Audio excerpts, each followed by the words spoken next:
One thing about marriage, folks.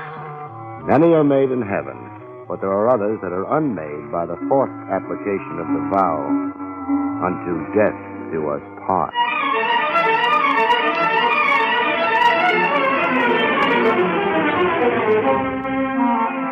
The National Broadcasting Company presents William Gargan in another transcribed drama of mystery and adventure with America's #1 detective, Barrie Craig, confidential investigator.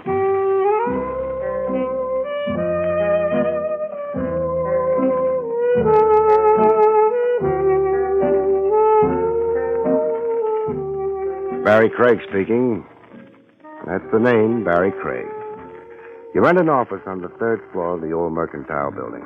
You've got a city license which says you're a confidential investigator. So, most of your life, you sit around and wait. Some of the guys in the business hire blondes and call them secretaries. Others confide in cab drivers, bend bartenders' ears, even buy dictating machines. Maybe it helps them forget that they're the loneliest guys in the world, because nobody really talks to you. The suspicious wives, the frightened parents, the desperate kids who walk into your office never even see you. To them, you're a license, a pair of ears, and sometimes a gun. Nothing human. And after a while, maybe you're not. It's open. How do you lock this door? There's a thing underneath the doorknob there. You slide it over. Oh, yeah. You're Barrie Craig. Yeah. You're not doing very well, are you?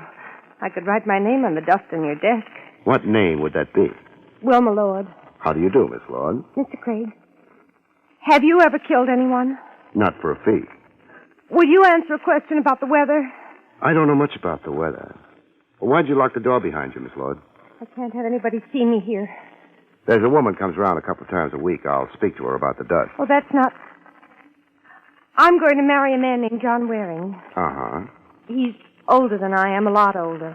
It's a question of taste. He's rich. Sweetens the taste. We're going to be married in a few weeks. I want nothing to happen to that marriage. I'll hire you. Cupid Craig, with a $sign in front of the Cupid. What do you think might happen? Death. Something wrong with Waring's health? You've heard of murder, haven't you? I've heard of it. Whose murder, yours or Waring's? The door's locked. Whose murder? I can't stay. Is there another way out? Back of the water cooler. Leads to the back hallway and the fire stairs. I'll phone you. Sure.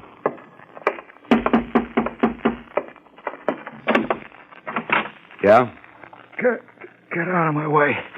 That gun a little heavy for you? I said... Okay. Well? The dame. Where's the dame? You don't look too good. Where is she? Got a name for her? The dame. Walked in here, I seen her. And now you want to take another look? Wanna give her back a knife? Knife?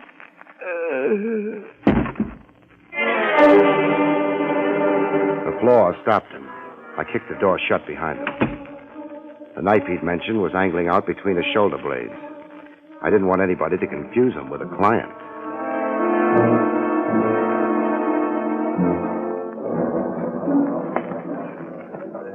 The homicide squad arrived and went to work. I don't like watching the boys. They're too smooth. I start thinking of all the stiffs they practiced on. I shut my eyes. Are we boring you, Craig? Lieutenant Rogers, I've seen it all before. Too bad. If only we could work out an entirely new approach. Then perhaps you'd watch us, Stop being so tough, Trav. Everybody's forgiven you for having gone to college. Thanks. You're welcome. Craig, the story's no good. The only one I've got on hand.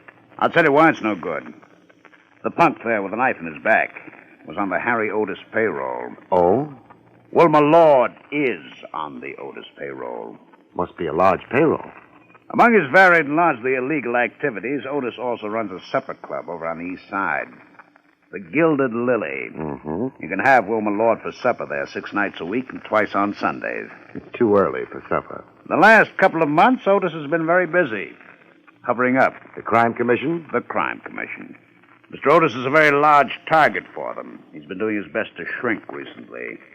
Woman Lord could have come to you because she planned to concertize with the commission and wanted protection. Why me? You're big. You're good-natured. And, well... I'm stupid? No.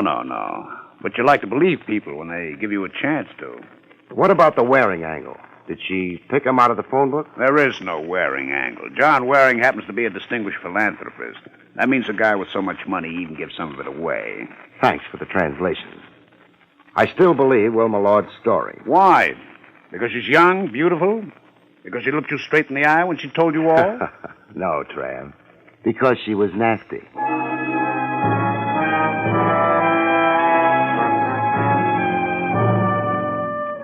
Homicide wound up and went away. One nice thing about it, after they were through, the office no longer needed dusting. The clock in the church tower across the street made noises. So, after a while, did my stomach. But I was waiting for a phone call. Maybe the cops would get Wilma Lord before she could reach a phone. Maybe Wilma Lord had no intention of phoning me. I've been a sucker before. I prefer it to being a wise guy. So I listened to the bell, ignored my stomach, and was rewarded. Hello? Mr. Craig? Yeah, Late, I thought you might have gone home. I'm still here. You're alone? Yeah, I've got to see you. That is, if after what happened you want to. I want to. I always believe a client. I didn't know you'd taken the case. Where do we meet? Well, not here at my apartment. It's too dangerous. Wait a minute.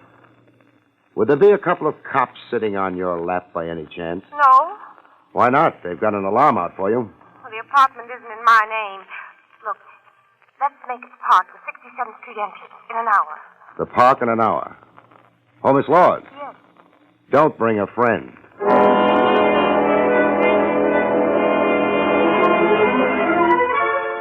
I locked the office door. Nothing in the office worth stealing, but this way, maybe I could tempt a burglar. I felt underprivileged. I'd never been burgled.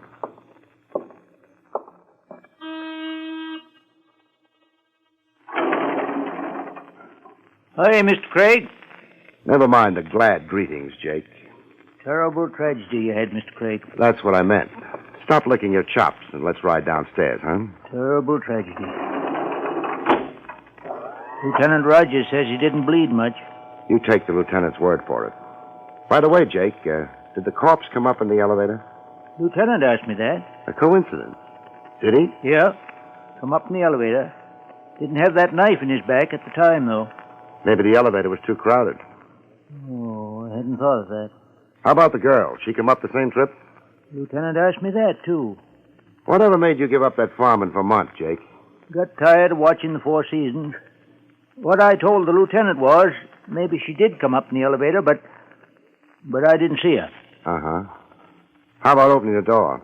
And if she was young and pretty, like the lieutenant said, why, I'd have spotted her. Sure, after all your experience with the Four Seasons. Jake, how about... Oh, I keep forgetting. Mr. Craig, Yeah? in case anybody stops around and asks for you, what'll I tell them? Tell them I'm out checking a season. Good night, Jake.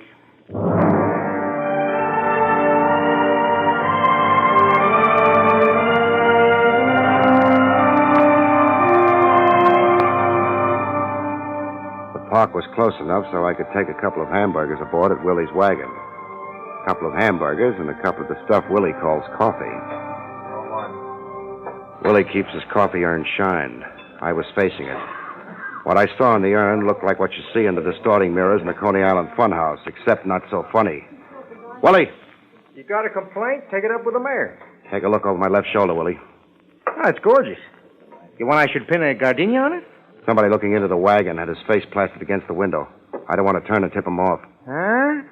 You hitting the pipe again? No face? I bet you inhale, too. Oh, forget it, Willie. He must have ducked. Here. Take that up with the Bureau of Internal Revenue. Boy, you throwing dough around. What's the matter? You had a horse in the fifth? No, I had a corpse in the third.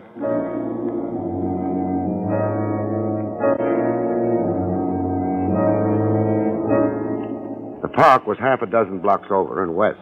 I couldn't spot a tail on me, which didn't mean a thing. Good tails don't get spotted, especially working on me.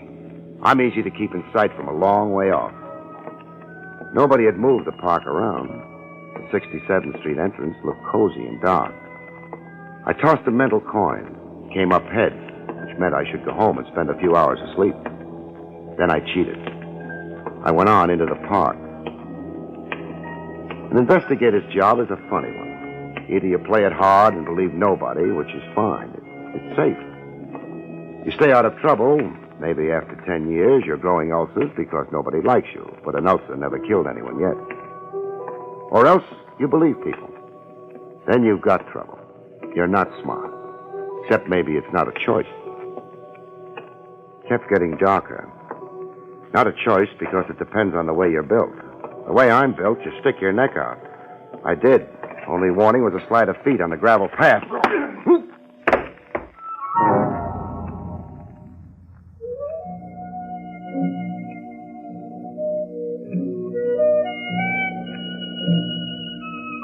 If you're hit on the head hard enough, you get knocked out.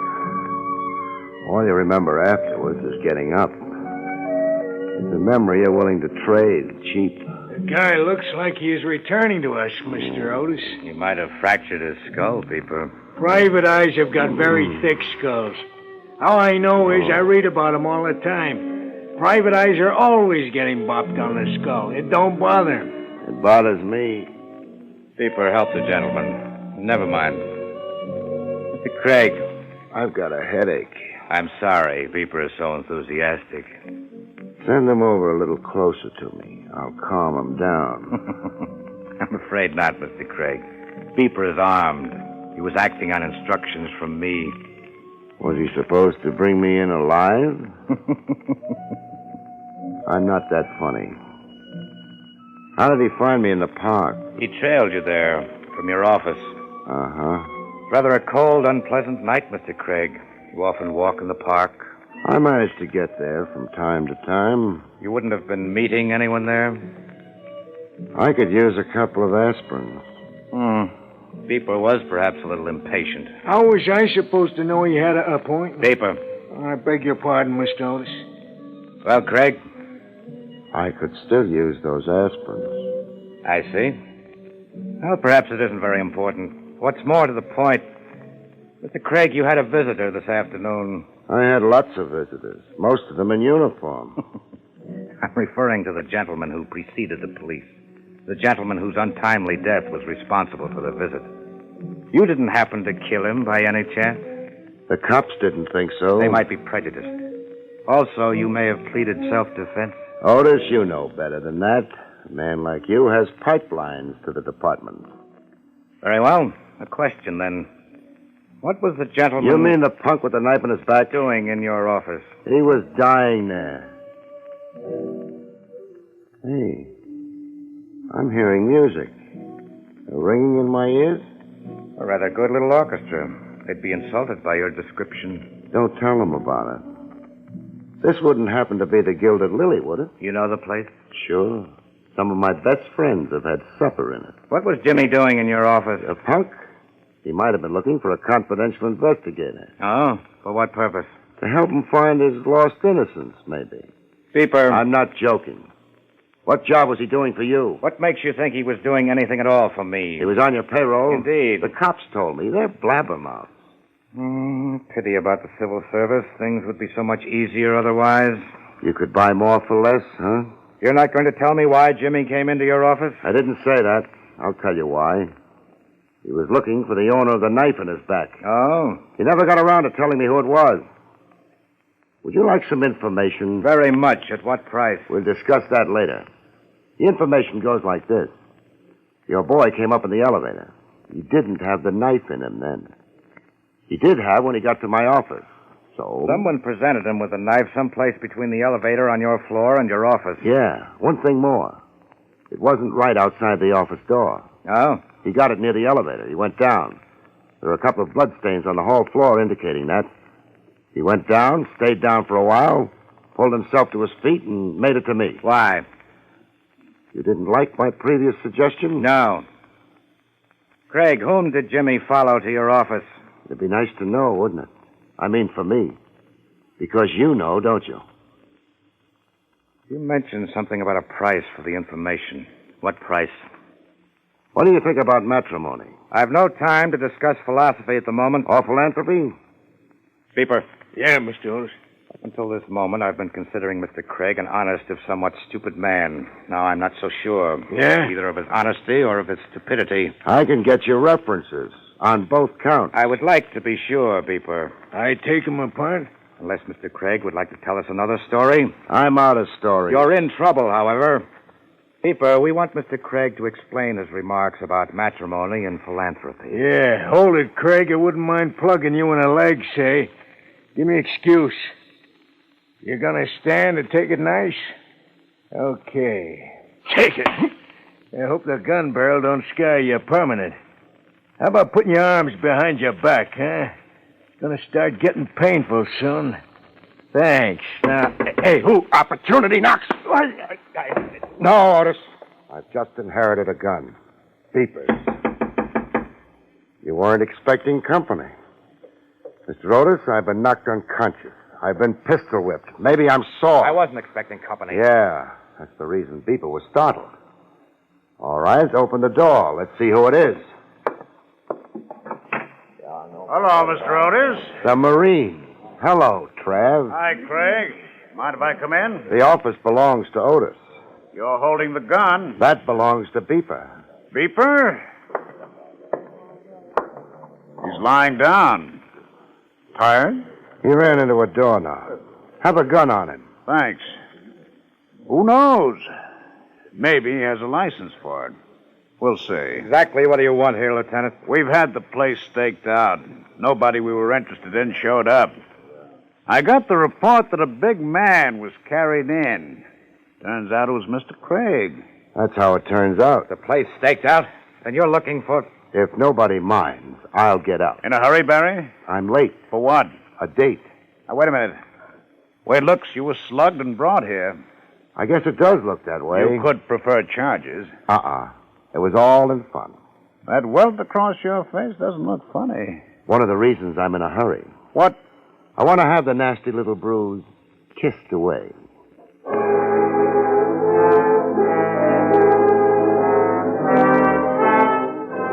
Lieutenant Rogers didn't argue with me. He wanted conversation with Otis and Beeper. Nobody had mentioned Wilma Lord yet. Not Otis, not Trav. But they were thinking of her. So was I. I tried to park. A couple of hours had died since the appointment, but I had to make sure. I made sure. Maybe Wilma Lord had been waiting for me. Maybe not. Either way, she wasn't waiting anymore.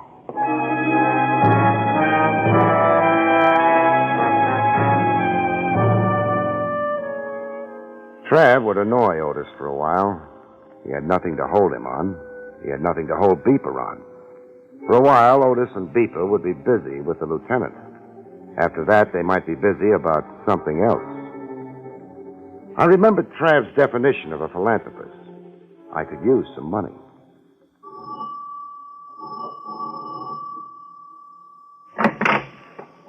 My name is Barrie Craig. Yes? You're John Waring? I am. Mind if I come in? It's rather late. So late you sent the butler to bed, huh? Well, that is hardly... Who did you say you were? Barrie Craig. Should I know you? Yes, Why? because you're a philanthropist. Good night. I didn't finish. Because you're a philanthropist about to get married. Come in. Thanks. In here, if you please.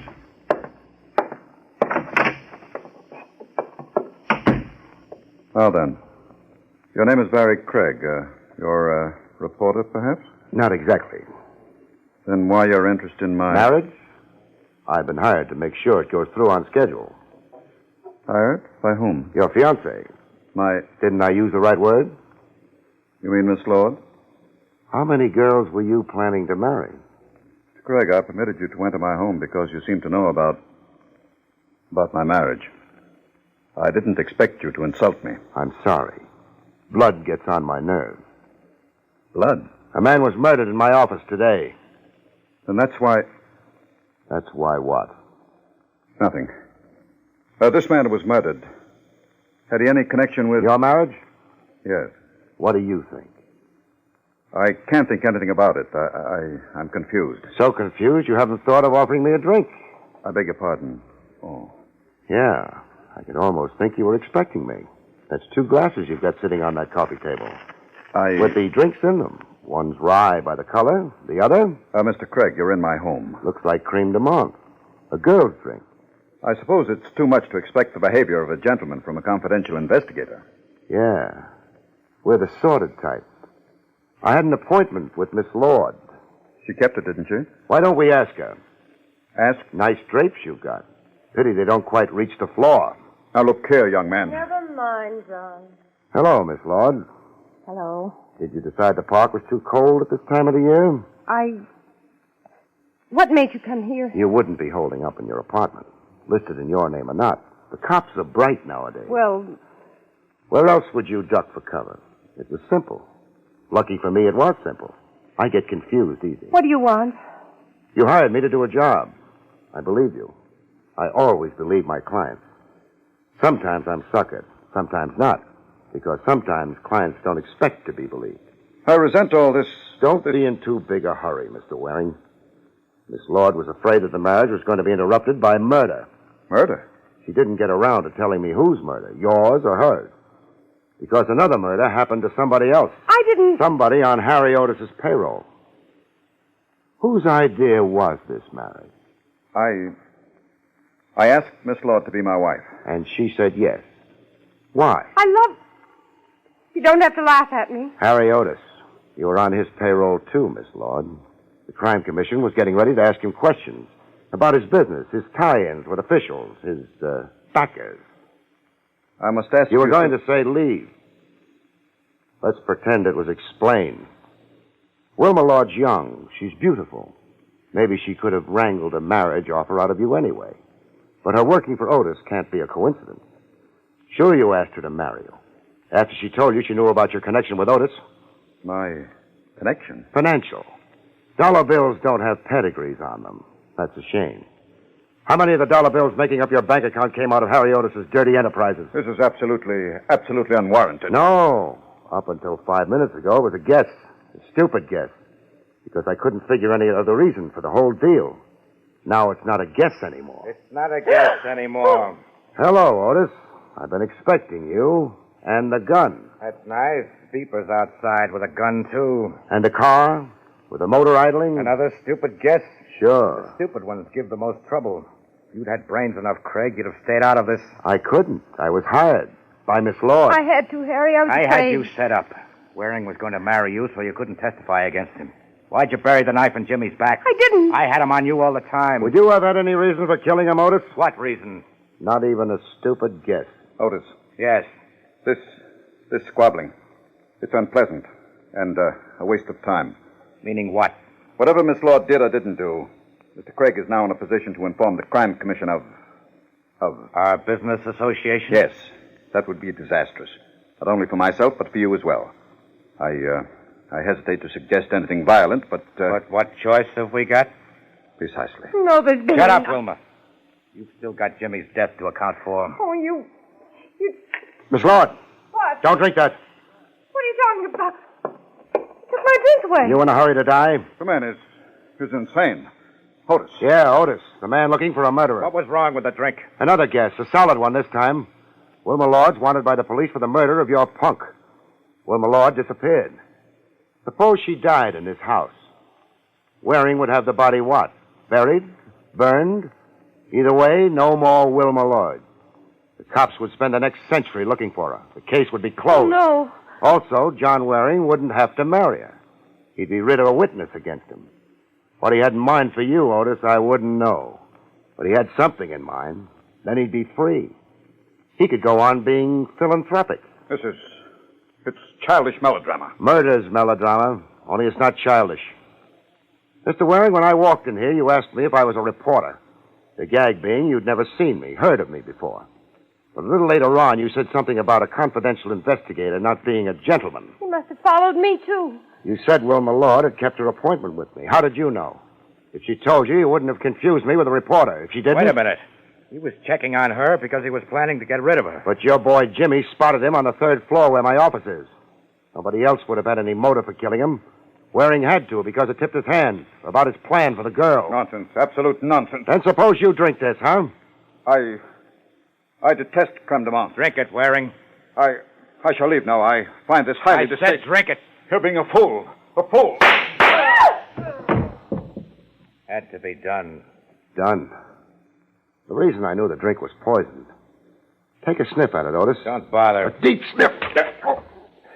So sorry. Got it in your eyes. Thanks for the gun. You... Mustn't lose your temper. Waring killed Jimmy. Sure. But you had to kill Waring, didn't you? If you'd turned him over to the cops, he'd have blabbed. The crime commission. Beeper! Beeper? You know something, Otis? You must be a sinking ship.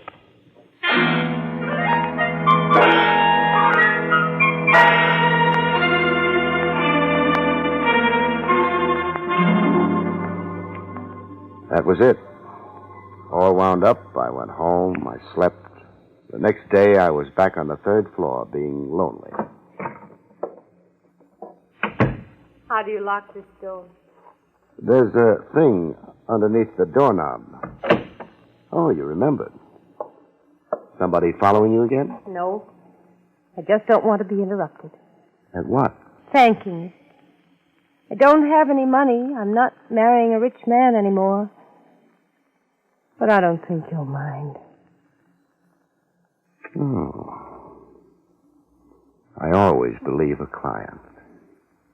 Good night, folks. See you next week.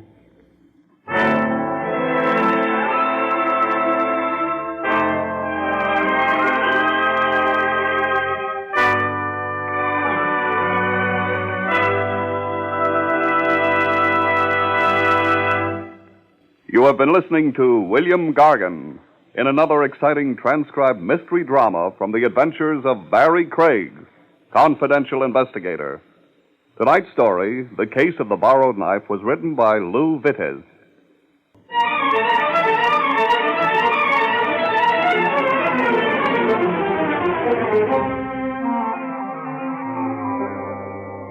Featured in the role of Wilma was Elspeth Eric. Barrie Craig, starring William Gargan, is under the direction of Hyman Brown. This is Don Pardo speaking.